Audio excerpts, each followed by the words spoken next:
Bonjour Thierry, est-ce que tu peux me rappeler les vérifications extérieures des véhicules? Par exemple, imaginons la 208. Parce qu'à chaque fois tu nous donnes, tu dis lolo le mono. Pourquoi toi tu ne le fais pas? On attend ta réponse. C'est vrai, excuse-moi, je vais le faire. On dit montrer où s'effectue le remplissage du produit lave-glace. C'est celui-là.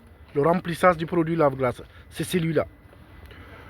Contrôler l'état du flanc sur l'un des pneumatiques. La dernière fois, j'avais donné ça.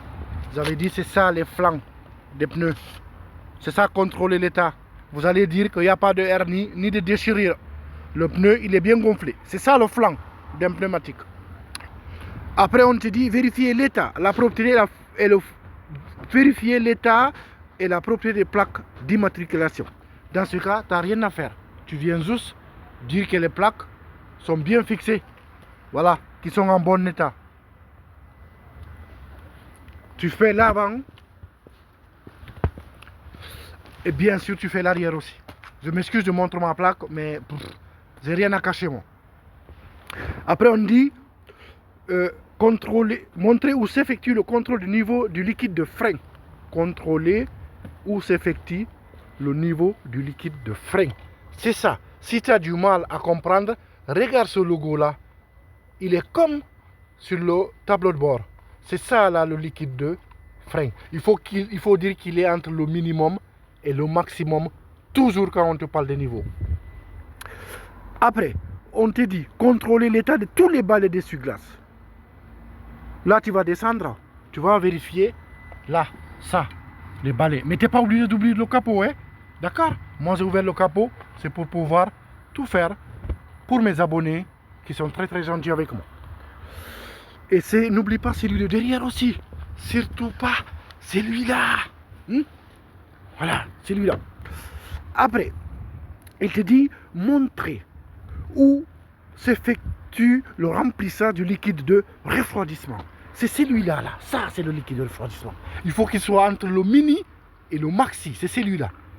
Approximativement, tous les véhicules, vous avez ce logo-là. Ça, c'est la température. N'ouvrez pas quand le véhicule il est bouillant, hein, quand le véhicule est chaud. Et ça chauffe, ça chauffe. Et quand il n'y en a pas, qu'est-ce qu'on risque? Ça casse le moteur. C'est comme l'huile. On remplit l'huile ici.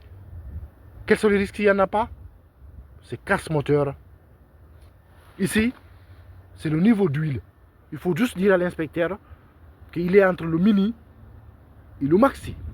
Pour remplir, il faut que le véhicule soit froid et plat.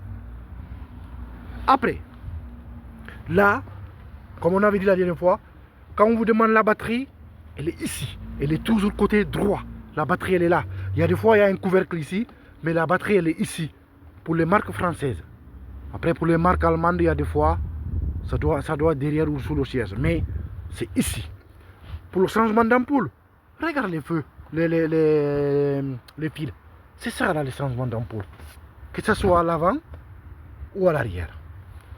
Après, il te dit contrôler l'état rapproché de fonctionnement de feu de brouillard arrière. Oh, qu'est-ce que je dois faire? Je dois d'abord allumer le feu. Là, regarde. Ici. Là, qu'est-ce qui se passe? Je mets le contact. Une fois le contact est mis, je viens ici.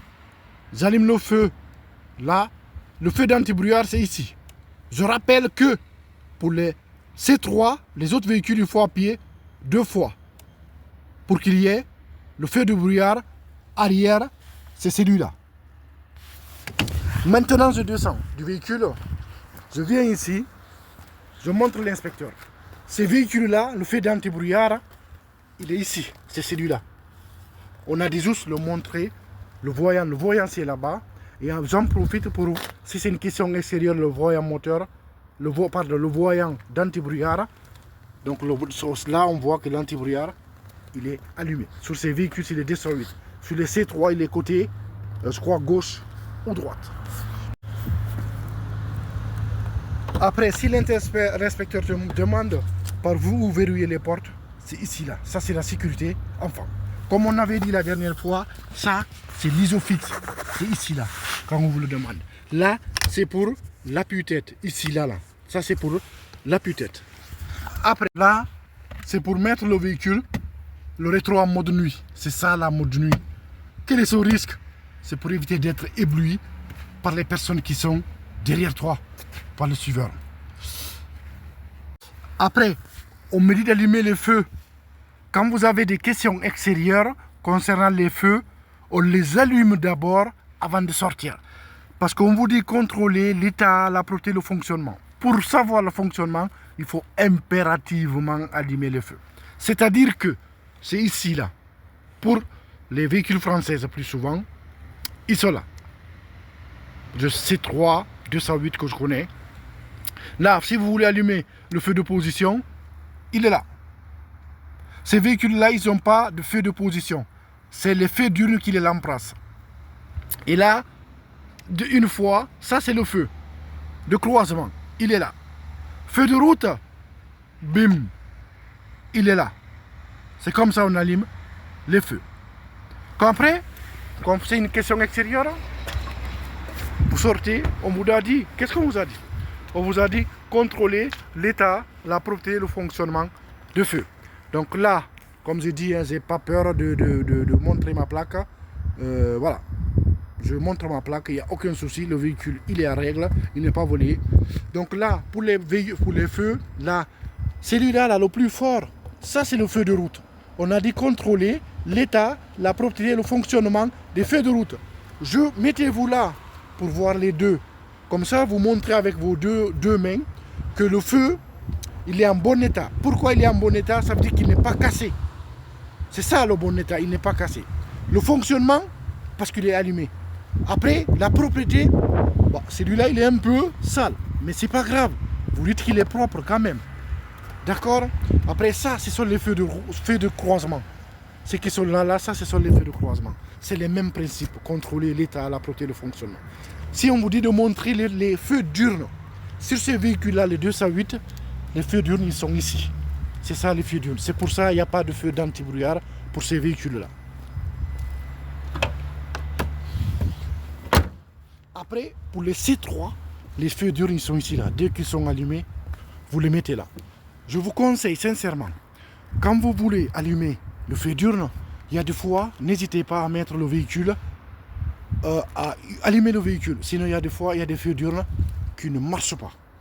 Après, si toutefois on vous demande de contrôler l'état et la propreté et le fonctionnement du feu de détresse, dans ce cas-là, c'est le rouge, vous l'allumez. Vous voyez qu'il est allumé, vous sortez dehors. N'oubliez pas de regarder votre angle mort avant de sortir. Donc là, vous allez d'abord venir devant. Ce que je vous conseille, là, vous avez vu, il y a les deux qui sont allumés. Là aussi, les répétiteurs, ne les oubliez pas. Derrière aussi, n'oubliez pas. Comme ça, vous faites le tour une fois. Donc, vous dites à l'inspecteur, ils sont en bon état. Pourquoi? Parce qu'ils ne sont pas cassés. Ils fonctionnent. Pourquoi? Parce qu'ils sont allumés. Ils sont propres. Et bien là, on voit qu'ils sont propres. Ça, ce sont les feux de position. Pardon, les feux de détresse. Pardon. Après ça, ce sont les feux de position à l'arrière du véhicule. C'est ça les feux de position. N'hésitez pas à l'allumer. Il y a des fois aussi, on peut vous demander le feu de plaque. Là, vous avez vu, c'est allumé. Voilà. Donc pour mettre les feux de position, pour contrôler la plaque, que si les feux sont allumés, n'hésitez pas à allumer et vous faites mettre comme ça votre main. Comme ça, vous lui montrez. Si toutefois tu as une autre question, n'hésitez surtout pas. Vas-y, c'est Tierno.39 sur le TikTok ou retrouve-moi sur YouTube, Diallo Tierno Auto-École. Je te répondrai à toutes les questions. Merci à toi et bon dimanche.